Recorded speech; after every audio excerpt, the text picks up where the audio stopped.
Welcome back to the Class on Grass podcast, Season 2, Episode 15, and Happy New Year. Yes, Happy New Year. It is 2021 now. Hopefully, if you guys follow us on Instagram, you would have gotten our New Year's letter. Hopefully, 2021 brings a lot of the same good stuff and a lot of not the same bad stuff. Well, I'd say there is a great period of growth for us in 2020 as a company. It did not exist. Yeah, that's the thing. So when you compare 2019 to 2020, our podcast and media company is just so much bigger and better. Yeah, I mean, because before it wasn't a thing. Mm-hmm. But even as we stated in the message, in the last month, we've grown a lot. We've added what's the math? 450 people to our following, which is plus 200 or 300%, which is really good. So hopefully the growth keeps coming in. We are going to start the new year off well by going back and looking at last year, 2020, and our biggest moments of the year. So I'm going to start us out, and I think the biggest growth in a person, and especially in a footballer, and I saw this on the Men in Blazers show, they talked about it a little bit, but it's Marcus Rashford, and not what he's doing on the field, but more what he's doing off the field.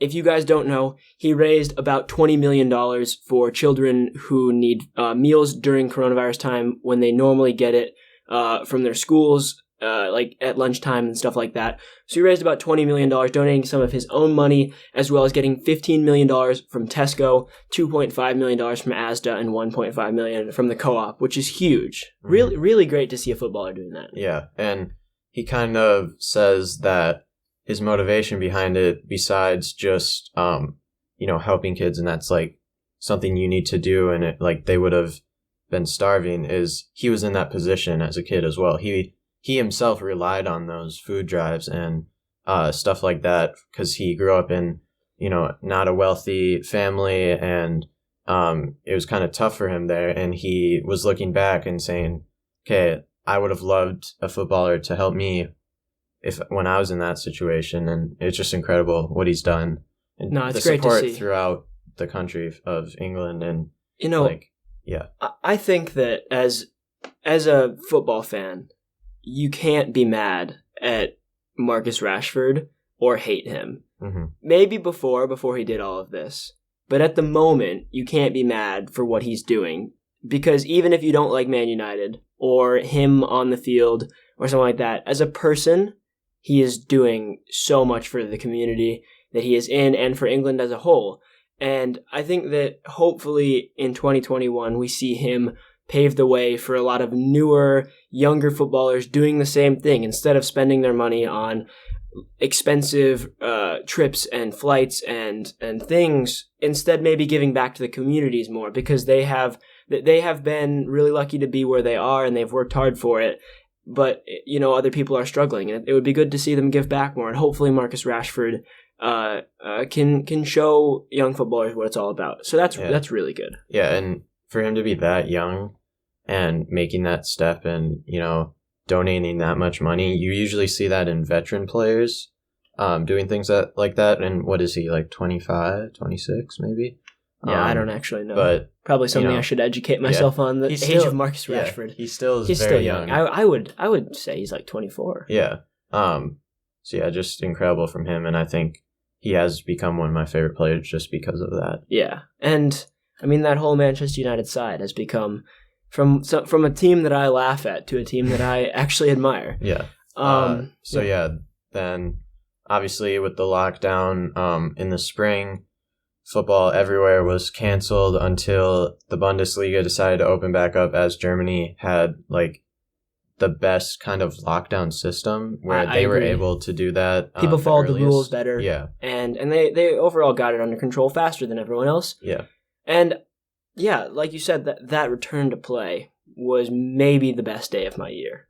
Yes. Outside of my own footballing endeavors, that was the best day as a football fan. Yes. That was amazing to see. Just actually, after all of that hardship and time where we couldn't watch anything and it was all just anticipation, like being no able sports in yeah, general. Yeah, there was like replays of like the ping pong championships that were on. Cornhole. Yeah, like stuff like that. It was crazy. But the actual ability to sit down on the couch and watch a football game, and it was sloppy. I remember the first game. It was so sloppy. They had like a week to train, and it looked poor. But it was great to see, and super a huge moment throughout the year. So that rounds up our second biggest moment. Our third one is going to be something we've talked about in the past 2 episodes quite a bit. Last time when we talked about it was Zakiya, and the time before we just discussed it a little bit. And it's the American breakthrough in the European scene this year. I was going through a list about maybe 5 or 6 days ago, and it had 50 or 60 players playing in top or second division teams in Europe in the top 5 countries, meaning Italy, England, Spain, France, Germany. And then there was some Sweden and Denmark scattered throughout because, generally speaking, American players go to those countries first. It's easier to get a visa, and it's generally more like maybe home, if you could say. Yeah. But that's really good to see. 50 or 60 players playing on those teams. Yeah, incredible. I mean, huge breakthrough for the American scene this year. Yeah, and we've talked about it a lot already, but just you would not think a year ago today that, the U.S. is going to have so many like 18-year-olds being scouted by Juventus and Manchester City, and it just every day there's a new like FC Dallas player. It's always an FC Dallas player. Academy player. Weston McKennie came from FC Dallas. Yeah, like, they're going to go train with Bayern over the MLS offseason. It's like, it's every day there's something new, and it's very exciting to see because obviously missed out on the World Cup, so we haven't really seen them play at the big stage in 8 years now? Yeah, I mean, we've seen them at the smaller tournaments and friendlies, which they've looked good in and lively the past few weeks when we've seen them, or months, should I say. Yeah. With the likes of Musa from Valencia, possibly Balogun, Arsenal striker, young player, lots of different players pouring in. Obviously, we have guys in the second division, Tim Ream, those kind of guys, but lots of good young talent on the top teams, which is really good to see. Mm-hmm. And then, after all the leagues, restarted, Liverpool were already ahead by 20 points in the league. And they just finished out the season and got their long-awaited Premier League title in 60 years, something like that. It's their first Premier League title. It's their second or third, maybe top tier title. Before the Premier League was a thing. Yeah, it was English Football League One or something like that. But just really exciting to see. Even though I'm not a huge Liverpool fan, it was nice to see kind of the city of Liverpool. Yeah. Rejoicing after that. Especially during the times we're in right now, the amount of people that were able to come together, not physically necessarily, although there was some gatherings after that, but more just the community and the liveliness in that town during such a hard time was incredible to see, and just showed how much passion that they had for Liverpool winning that title, which was completely deserved. Whether you're a Liverpool fan or not, you have to say that title last year was completely deserved. And up until the game against Watford, where Ismail Assar absolutely destroyed their back line, they were the best team in the Prem by a mile. In the world, to be honest. Yeah, by a mile. I mean, Bayern looked the best team in the world at the end of the year. Yeah. And maybe if they played each other earlier on, we would have seen something different. But the Premier League being the stage that it is, it definitely highlighted them as the best team in the Prem and the best team in the world. Mm-hmm. But then on the downside of that Liverpool team, we have another huge moment this year, and that kind of goes with the one after this. But 2 huge losses, one being the 7-2 Liverpool loss to Aston Villa, which, although there isn't much to say about it, it's just a big loss. Kind of like last year when Southampton lost to Leicester 9-0. Not something you see very often. And on top of that, Leicester-Southampton was definitely a game where Leicester were better at the time by quite a bit. Obviously Southampton are flying this year, but last year, no, they weren't. So, I mean, definitely something you wouldn't expect when Villa aren't as good as Liverpool on paper or in form when that game happened. Yeah, it was just a shock. Like, obviously, Villa stayed up on the last day of the year, of the season, last season, and then this season they come in. I think they might have won 2 or 3 in a row to start the season. So people were like, oh, well, now they'll lose to Liverpool by a bunch. This kind of dream run of winning games is over.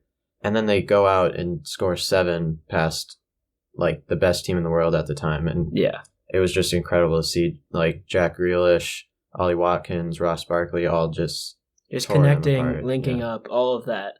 And then the big moment that comes after that is or not necessarily after that in the timeline before that, but is very similar, would be the 8-2 Barca Bayern game, although different because Barca and Bayern are 2 really big clubs with really good players, unlike the Villa Liverpool game where Villa is much smaller and has less depth, but still a huge moment in football this year.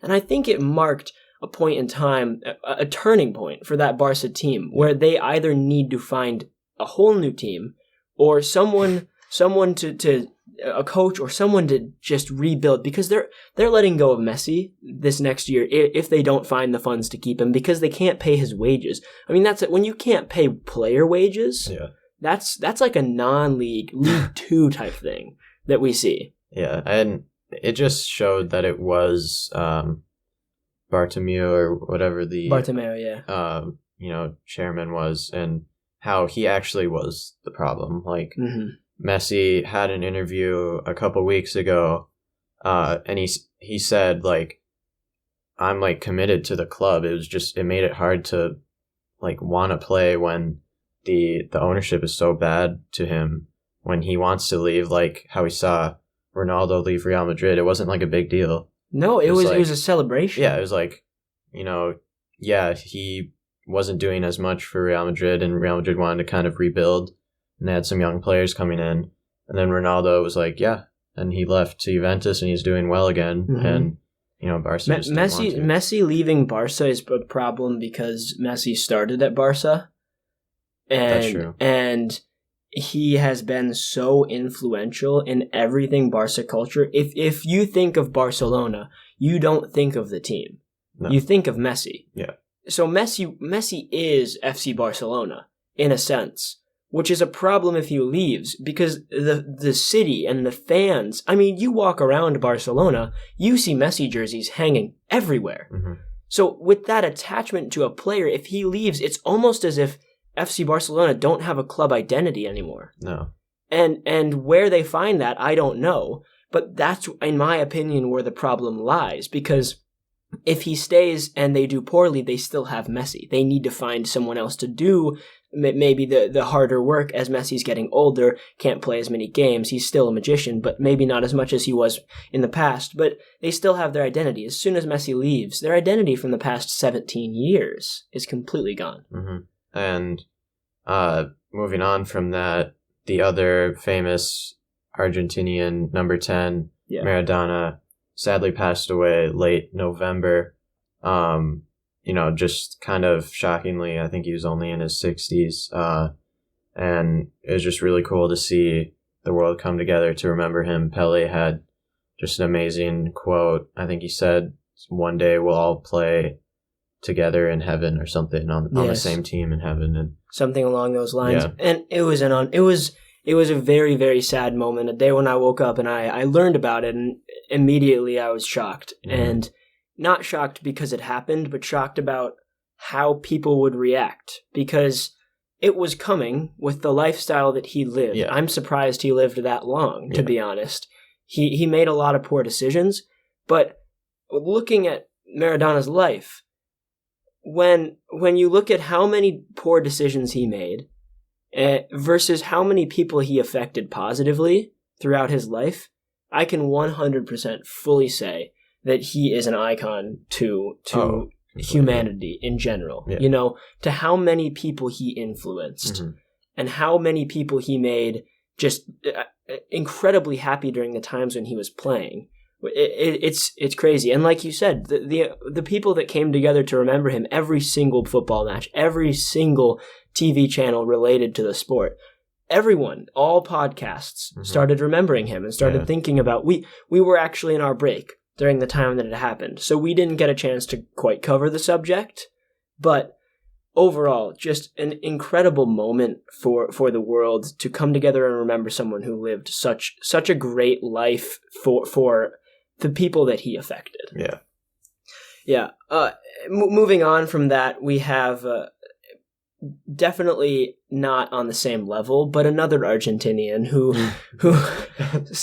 plays the same position and scored quite a similar goal to ones that you might see in Maradona reels and highlights. And that's Manuel Lanzini for West Ham. The goal that he scored, who was it against again?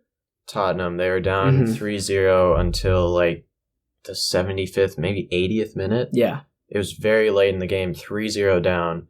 They're kind of just kicking it around, and then they score one, and then they score another one, and Lanzini caps it off. They're getting corners and stuff, goal. 94th something minute, and just, from the position he was in, he was off balance, a player running right at him, and to put it bar down from the top corner. Being realistic, I know people say, 40 yards out. I mean, he wasn't 40 yards out. He was maybe 25 to 30 yards out, somewhere in that range. But that is a ridiculously hard shot. Yes. Put on top of that it's the 94th minute and against Tottenham, and you have the goal of your life. Yeah. That is the best goal he has ever scored and will be the best goal he's ever scored. Mm-hmm. I have full confidence in that. So that's just, one of those moments in 2020. I would be surprised to see if that was not part of like the Puskás Awards for next year. Just an incredible moment, even though obviously it wasn't on that big of a stage. It was just a Premier League game, but still just really cool to see. Yeah. And then finally we have Bruno Fernandes signing for Manchester United. June 29th of this year he signed. And Manchester United fans definitely thought that he was going to be the next big thing. I can say that they were really hyped up about him. And I was very skeptical on how good Bruno Fernandes would be. I thought he was going to be a good player, but given the recent players who have transferred to Manchester United and ruined their careers by it, I was somewhat worried for him as a player. But 1 month in, gets Premier League Player of the Month. Second month, does he? I don't remember if he got it, but the third month he got it. Yeah. He's essentially gotten Premier League Player of the Month every other month that he's been a Manchester United player. And the way that he has transformed that team. And to get the Player of the Month award every other month pretty much on a team that's not really performing that well is even crazier. Like when Man City, obviously they are now, they're second, but at the times he got it last season, they weren't they were not a title contender. When Liverpool or Man City were going for the title, it was a Man City or Liverpool player every month, and sometimes it wasn't even the same player every month. No, that's actually ridiculous. Yeah. To do what he has done, he scores a lot of penalties, sure, but he finds himself in good scoring opportunities every couple of games. And just the amount of creativity that he has in that team and what he provides to them. Marcus Rashford's doing better. Anthony Martial, you can't say he's doing better because he had 17 goals racked up last season and he just scored his second yesterday, I believe. Yeah. But the whole team in general, Paul Pogba seems to be back to where he was. I don't know if that's due to Bruno Fernandes bringing the team confidence or something with Ole. But, I think Bruno Fernandes marked a shift in that team. Yeah, and you don't see a player being that unplayable every week in and week out. Yeah. Like, you cannot physically, contain him in that team anymore. Mm-hmm. Like, he will get figured out, and he will not, keep this form up, obviously, because you don't really see that at all. It reminds me of Mo Salah's breakout season. But it's just incredible. Like, right now, I don't see Man U losing, or at least... I don't see them scoring less than 2 goals a game if Bruno Fernandes is in. Here's the thing I'm wondering. People say Mo Salah was a one-season wonder. I disagree because Mo Salah had a 40-goal season, and then he's had 20-goal seasons. Yeah. 20-goal seasons are fine. That's really good. That's the most for some strikers ever. Yeah, so that's incredible. He's a one-season wonder if you think that a 40-goal season is good and nothing else is. But he's been great. There has been a decline, though, and we've seen more from Sadio Mane, possibly from Roberto Firmino, from Diego Jota since he's signed for Liverpool. The team in general, though, has kept up quite good form until Van Dijk has been injured, and even then, Klopp has found a way to solidify a decent defense throughout all of the injuries that they've had.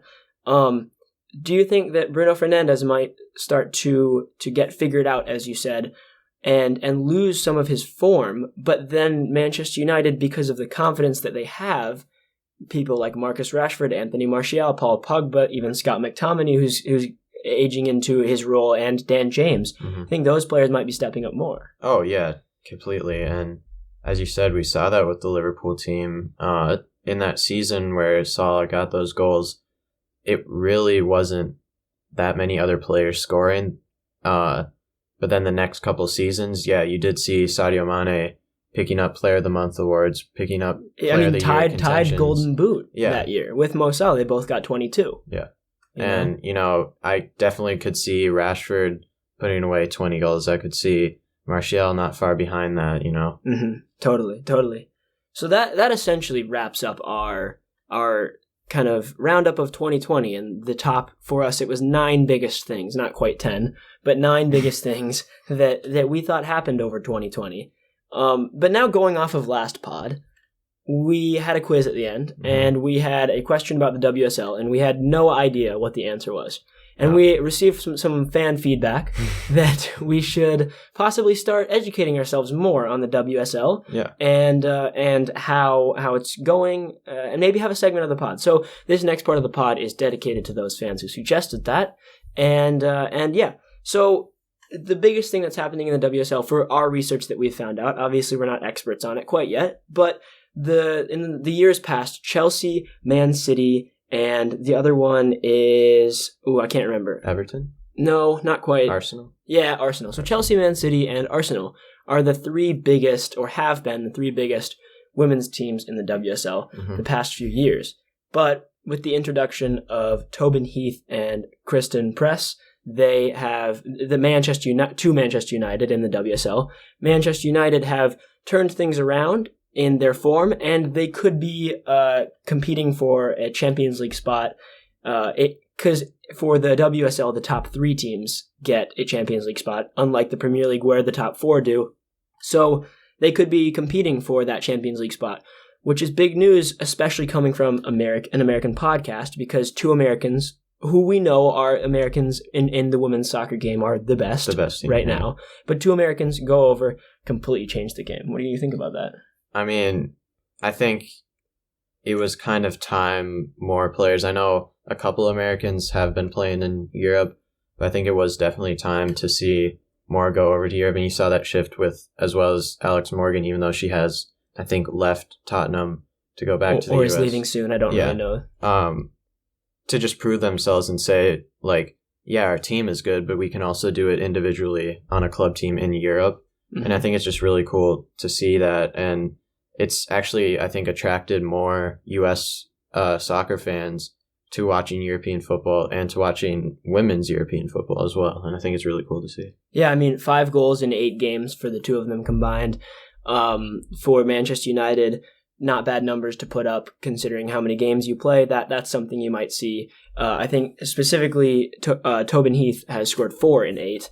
And that's something you might see from a player, the likes of Mo Salah, like we were talking about, or Bruno Fernandes, someone of that echelon in the men's game who puts down those numbers every year. So definitely game-changing for that Manchester United side. Yeah, and we'll definitely, keep track of what's happening there and maybe give a couple more updates throughout the next couple weeks. Yeah, definitely. Yeah. That wraps up the WSL, but we have... Just this segment has to be devoted to Paul. I mean, every time we talk about Arsenal, it's for Paul. I mean, we just have to say that. Paul, if you guys don't know, Paul is one of our news media journalists, and he is a diehard Arsenal fan, and let's just say his year has been an emotional roller coaster. Oh, completely. And I'm not looking forward to all the Arsenal fans saying title contenders. Soccer Player of the Year, or, No, I got a text from Paul yesterday during the middle of the Arsenal game, and he said, I think we might win the title this year. And I think he was serious. It was getting to a very depressing point. Oh, my God. With Arsenal, even though we're not Arsenal fans, to see them that sad and to see that team just not doing anything. Yeah. And then all of a sudden they beat Chelsea. Chelsea right now are losing 3-0 to Man City as we're recording this. And then, they beat Brighton, sadly. And then they beat West Brom, and all of a sudden they're up to like 24 points. 24 points. They're sitting at... Southampton are at 25. I think they're sitting at 11th in the table at the moment. At the start of this morning, I don't know if games that happened today, specifically, I think the only one is Chelsea, Man City, but I don't know if any of those games will change it. Probably not. But sitting at 11th, and I think it was 6 points off of Champions League. Yeah, and which is craziness. I was thinking Southampton are at 25 points, and everyone thinks of them as like having an incredible season. And then Arsenal are all of a sudden only 1 point behind them, and they're playing them in a couple of weeks. I was just looking at the span of the points. I think at this time last year, Liverpool had some 50 points. Really? Yeah. And they only have like 30. They have 33, and they're leading the lines right now. Yeah. It's a Man City 2 years ago, some 50 points. Yeah. Man City are sitting, what, 4th? Maybe? I don't know. I can't quite remember. I think so. Just outside of the top 4, maybe. Yeah, maybe just outside. But teams are losing. Teams are getting upset all the time. Bad teams are winning to like in games that they shouldn't. Mm-hmm. There's results going completely crazy this year, which is resulting in a table that is really compact, where if Brighton were to win 5 games in a row, we'd be leading. And I think 9th place to... I think 4th place are all tied on 25, 26 points. Yeah. Crazy. Like, if you finish 9th, you're like, oh, that's a decent season. You're mid-table. If you finish 4th, that's Champions League football. And it's only by goal differential, which is incredible. Yeah, and the only team that I can see completely with their destiny in my head is Sheffield United, although we don't know yet. That's true. I think they're going down, unfortunately, for that Sheffield United team, for Sheffield United fans. That's sad to see. But for every other team, I don't know who's going to get relegated. I don't know who's going to get Europa League. I don't know who's going to get in the Champions League, and I don't know who's going to win it. It's completely... And I think that Liverpool or Man United could finish outside of the Europa League right now with the way things are going. Yeah. Or Southampton could win the league. I'm not even kidding. It's craziness. Villa... they kind of fell off, and now they're back, and now they're like 4th. Yeah, the league with a game in hand or something. The league is absolutely crazy right now. Something that might be crazier though, just to throw it out there, is Zach Steffen currently on a clean sheet where his team's winning 3-0.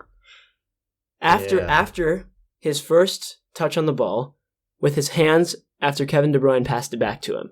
Yeah. Where a back pass and he picked it up and they got a free kick, which is not a good start. But he's keeping a clean sheet. I don't think he's touched the ball since. Man City are completely dominating this game. But 41 minutes in, almost to halftime. We don't know how this game is going to end. You guys are going to be listening to this and you'll know how it's going to end.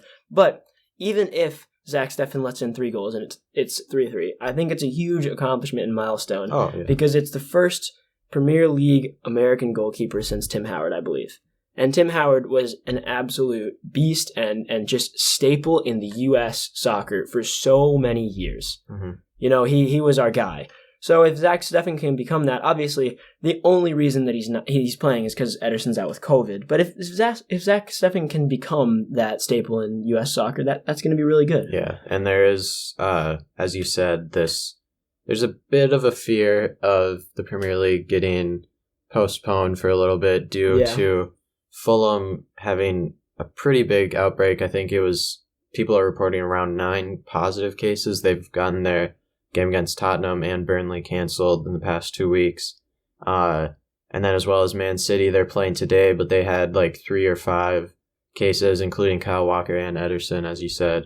Yep. So people are kind of saying, all right, let's be careful now. I mean, some people are like, I know Big Sam said, I'm 66 years old. I do not want to get COVID. Yeah. Let's just postpone it for now. And then there's players pundits like Gary Neville, I think, was like, we're past this at this point. We can recover from this. There's vaccines coming. Yeah. Just play on, And there are vaccines coming. It's given everyone hope more than previously. But I think a big thing to note is that if this virus spreads, we could have half of the teams out with COVID. Oh, completely. And that's really, really bad for the league itself. Mm-hmm.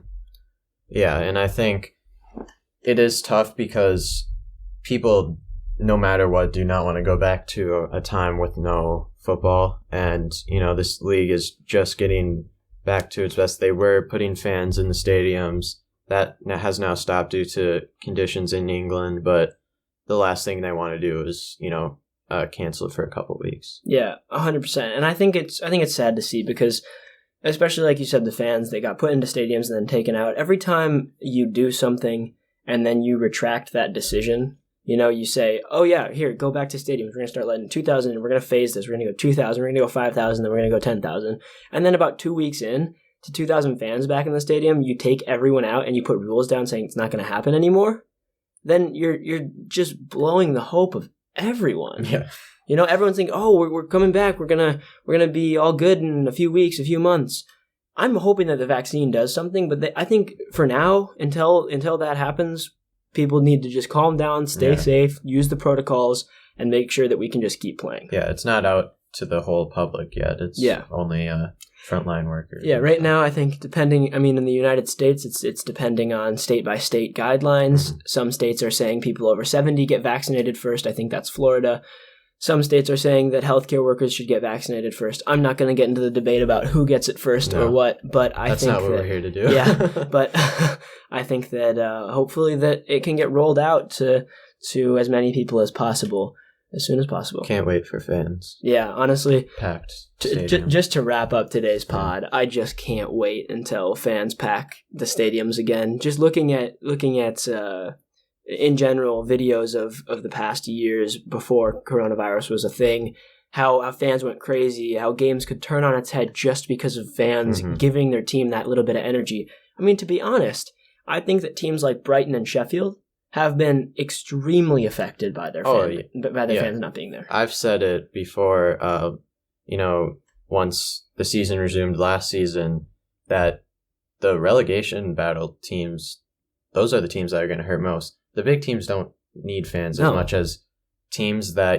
they're down 1-0, they need points. Mm-hmm. And if they're at home and their crowd is on their side and they're getting chances, that's so much better. I think without fans, it's more down to skill. I think with fans, it increases the amount of will and heart that players have and that affects the game. With fans, it gives people that extra push, and I think that's why we've seen relegation battle teams doing better in the past. But then again, I think this year's so weird because we are seeing some relegation battle teams doing well, but they're just doing it well consistently. Mm-hmm. It's not that they're pulling it out every once in a while like a Brighton or a Sheffield, maybe used to.